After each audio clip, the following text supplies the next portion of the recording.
Well, hello. I am Suzanne Hannafin with Acumen Executive Search, and I'm excited today to have Bill Nootenboom as a guest on Hiring for Good Profiles in Leadership, which is a podcast on best practices of leadership.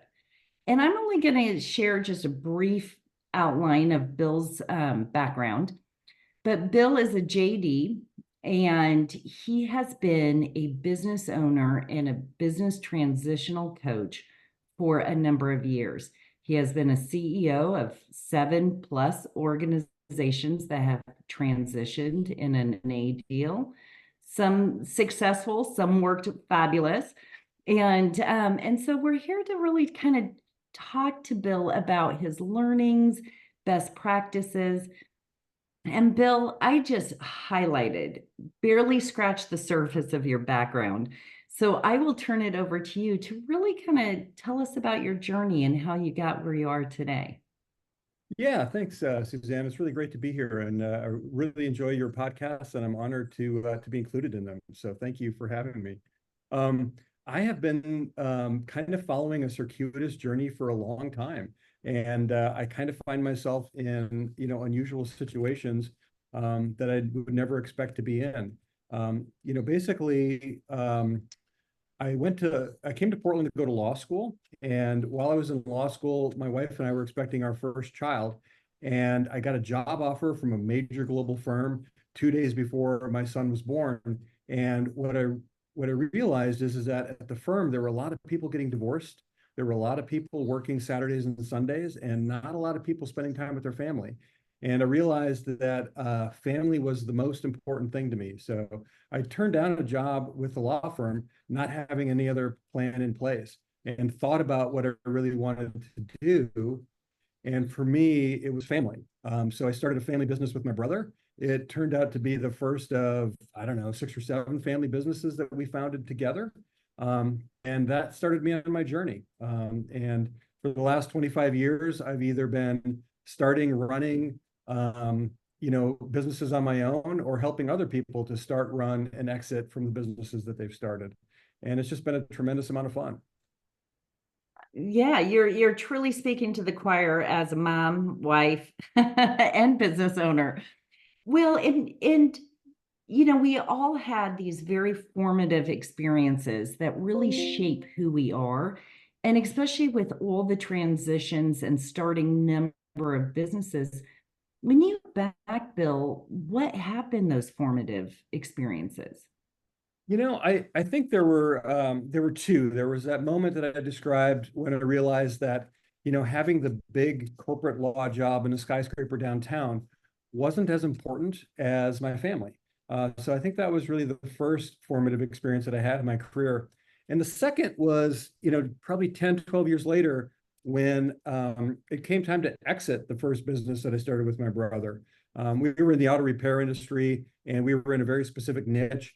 And we did the market research, and we realized that our niche was just not going to be there any longer.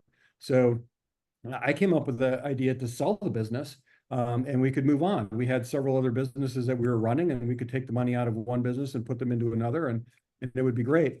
And so I found the buyer. I found a buyer who was willing to pay a lot of money, several million dollars. And at that stage of my life, it would have been meaningful. And we got down to the end of the transaction, and there's this moment of truth that happens in every transaction. And my brother looked at me and he said, "I don't want to sell my company to these guys. I don't like them. I don't trust them. I don't think they're going to be good for our people. I don't think they're going to be good for our customers. And, I don't think it's going to be good for me." And so, what do you do at that point? I really wanted to sell the business. I had other things I wanted to do, but my brother didn't.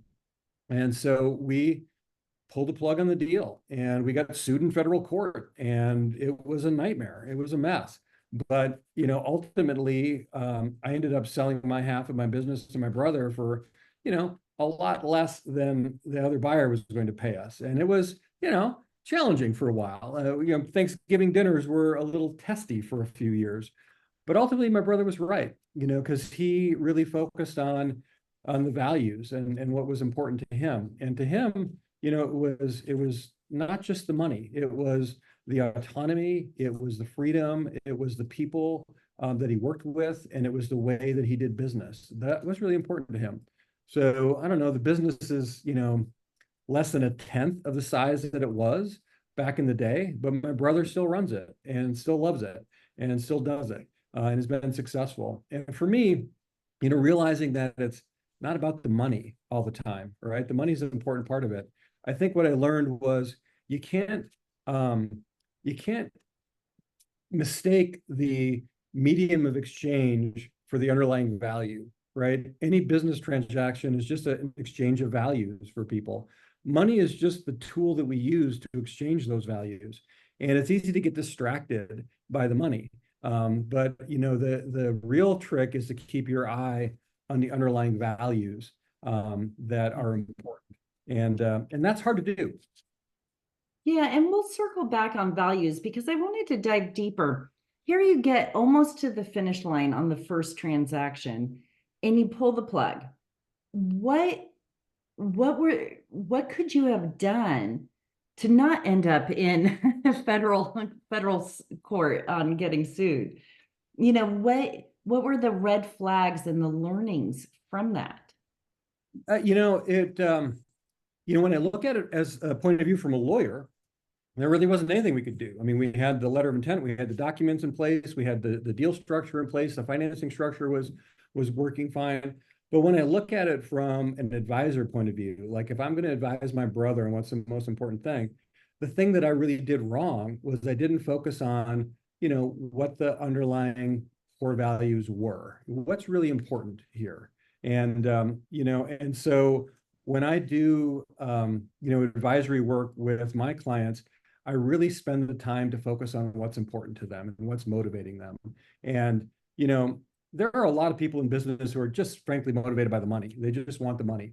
And I'm probably not the best advisor for those people. But most people don't start a business because they think it's the surest way to get rich, right? You've run a business, making payroll, it's not a success guaranteed. You've got to work at it. And so most people that I work with have started businesses for other reasons, and focusing on what those reasons are, and also realizing that people change over time. When people get older, they get into a new stage of life. Other things become more important, and so I really spend the time with my clients to figure out, what is the most important thing that they want out of that transition. And a lot of my clients don't know if they want to sell or if they want to keep it, if they want to pass it on to their family, or if they want to sell it to an employee or to all the employees. They just don't know. And so I really spend the time working on, what motivates them? Why are they doing this? What do they want to accomplish in their life? What would feel good at the end of the day? And then we usually find a financial and legal structure that works for that. That's really the easy part. So you're backing that starting with those values and what is important, and exactly. Well, and I failed, and I'm going to kind of back up to say Pragma Group is your business. Yeah. And I did not state that in the introduction, but I want to make sure everybody knows. And then at the end, we'll definitely put all of your contact information. But going back to those values, because we live, breathe, and do all of our work based on those values. What values do you feel is so important that you've brought into your businesses that you have been able to operationalize and push it through? That's an interesting question. And, I think for me, I just like helping people. I think that's really the motivation that I get. I get a lot of satisfaction out of helping other people accomplish what they want. And so, what I've really tried to do at Pragma is surround myself with partners who really share the same values and really want to help people and really will put the client first in what they want. And that's different in the M&A advisory world, in the investment banking world. There's a lot of people who are just chasing the fee, just trying to get the best fee or the biggest price so they can get the best success fee. But for me, the success is the best outcome, right? And that's what I learned with that experience with my brother. The best outcome was a a family situation where we remained close as a family and we got to lead the kind of lives that we wanted to lead. That wasn't the biggest, exit fee. That wasn't the biggest dollar prize. So in this industry, I try to work with those people who have that ethic of service as well. Absolutely. And you've hired a lot of people. And again, this podcast is called Hiring for Good. So, how do you go about and what's your methodology when you're hiring? I mean, I understand picking your clients that align with your values as well. But let's talk a little bit about how you've hired. Yeah, so I mean, we talk a lot about the M&A advisory work and the exit work that I've done, but I've also been the CEO or president or founder or co-founder of, I've lost count. I think it was like 17 or 18 different businesses at this point. So I've been in that position to hire people and bring them on board and build the teams, and what I've learned is that the most important thing to understand, I mean, there's skills, right? You need to have certain skills and abilities, but for me, the most important thing is the motivation, right? What motivates this person? Why do they get out of bed in the morning? What do they want to accomplish? And there's, people are complicated, and so there's never just one motivation. There's always a blend of different motivations and factors.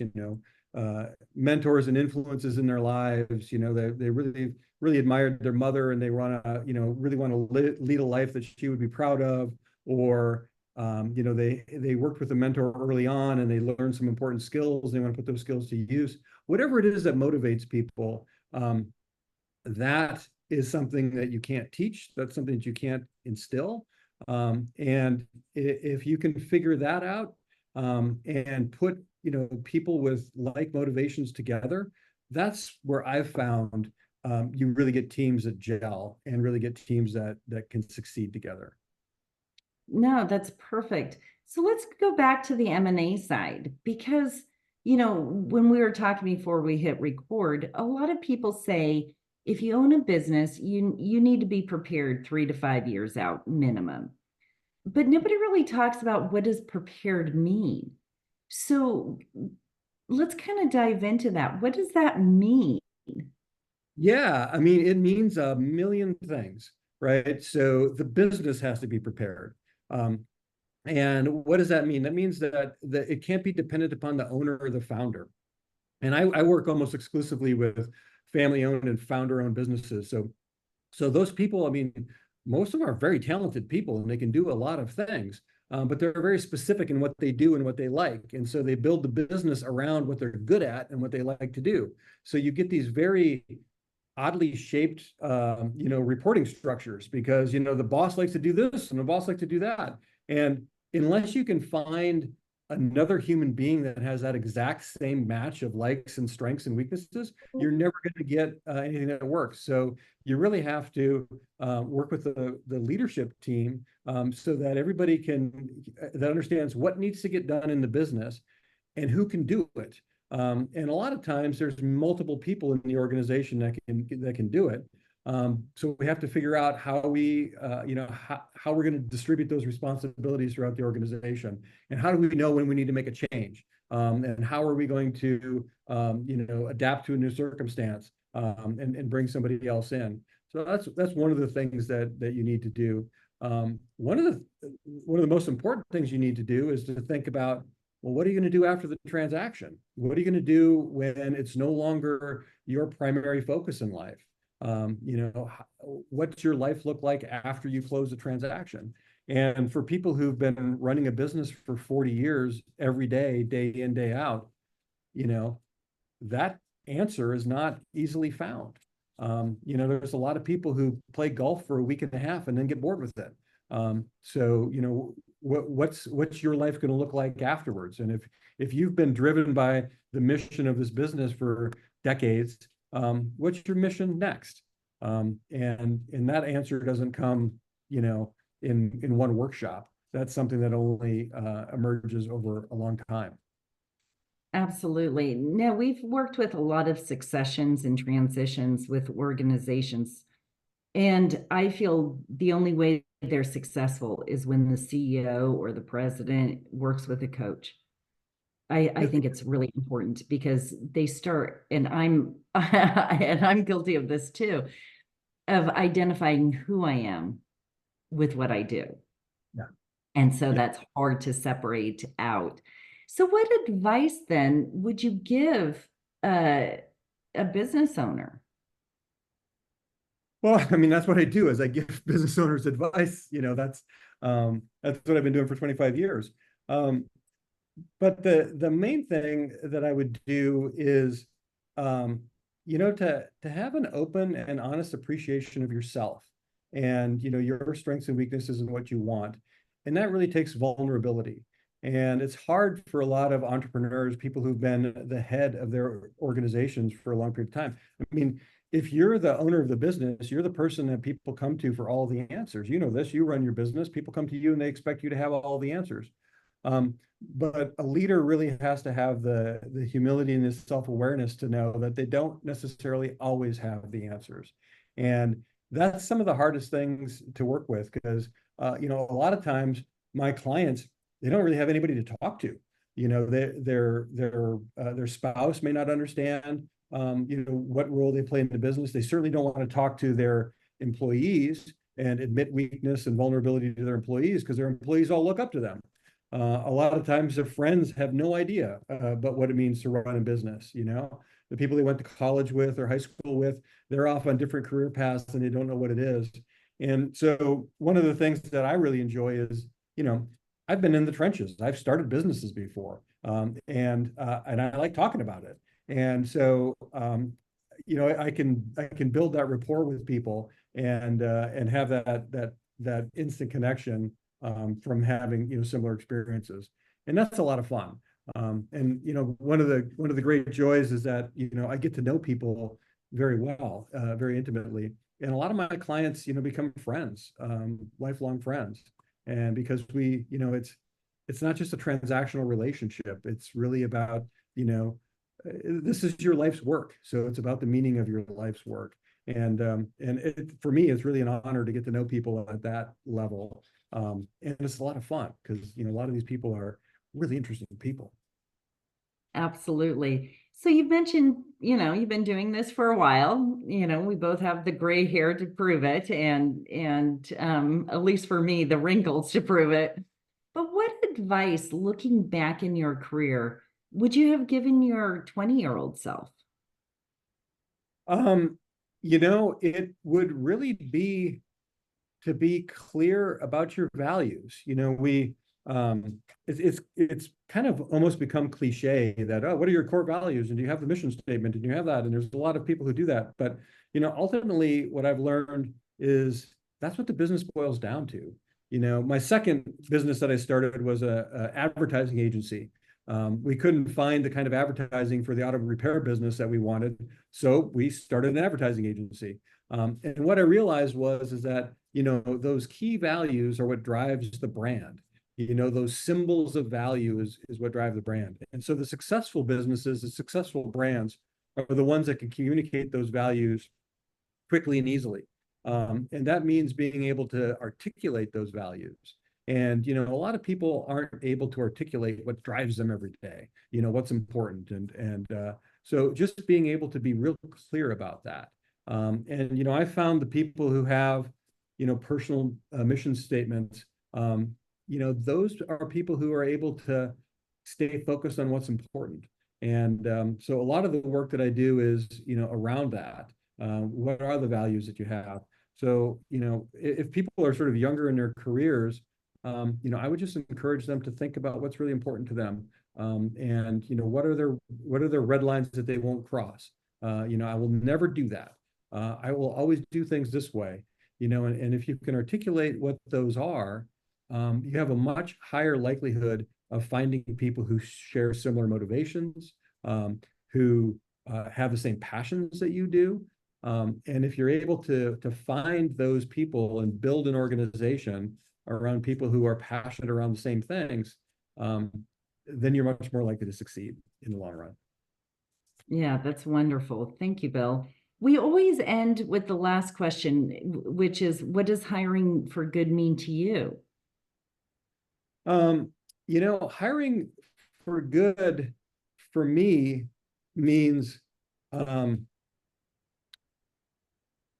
really deeply caring about the people that you're hiring and bringing on board, because this is their life, this is their career, and if they're going to be with you for a long time, you want to make sure that they're going to, at the end of their careers, look back and say, hey, I really valued my time there, I really valued my time with those people.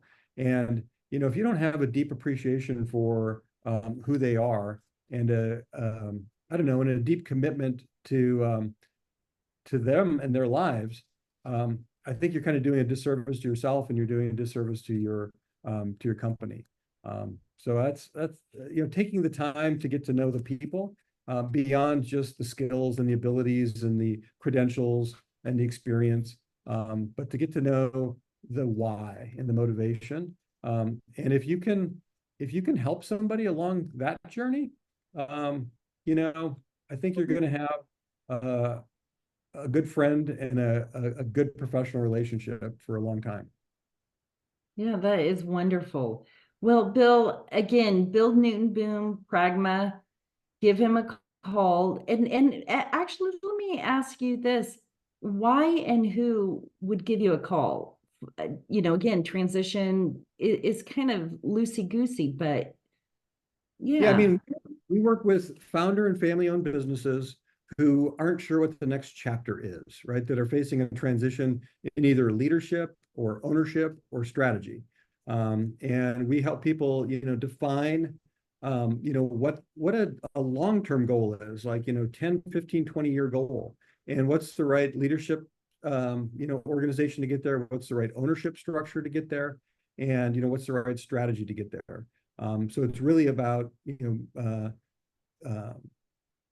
defining the next chapter. So if we really like to work with founder-owned businesses, family-owned businesses that are thinking about legacy and thinking about the next 10 to 20 years, in terms of ownership, leadership, strategy, and growth. Yeah, so if you're going through and wondering what your next chapter is, do reach out to Bill. Pragma Group, all of the contact information will be at the end of this. And I cannot thank you enough, Bill. This has been really insightful. Oh, thanks, Suzanne. I really enjoyed it. It was a lot of fun. I love talking with you. So every chance we get, do it. Awesome. Thank All right. you.